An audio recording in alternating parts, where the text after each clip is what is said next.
Hey there, ninjas. I'm going to introduce you to some of my least favorite creepy crawlies. These are the things that actually make us sick. So, in this lesson, I'm going to introduce you to some of the most common forms of foodborne illnesses, show you how to avoid them, and show you kind of where they come from and why they do what they do.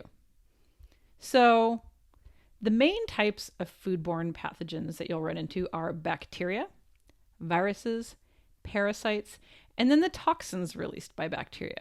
This is where it gets interesting, right? Because not all bacteria and viruses actually make us sick. Some of them actually spit out a chemical substance, and that's what makes us sick instead. And a really great example of this is one we're not going to discuss in this lesson because it's beyond the scope of what we're talking about, but is botulism, right? So botulism is actually a toxin released by the botulinism bacteria, right? So botulism, the actual botulism bacteria doesn't make you sick, but the toxin released by the botulism spores are actually what make you sick. So it gets a little complicated. But for our purposes, we're going to spend all of our time discussing bacteria and viruses today.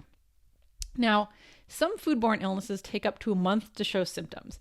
And I'm going to spare you like the details of the symptoms in the slides because they're all pretty similar and we all know what food poisoning feels like. But it's actually really important for you to know what it looks like when you end up with one of these bacteria or viruses. So there's actually a cheat sheet that I've attached to this lesson that will explain all of the gory details of what it looks like when you contract one of the viruses that we're talking about.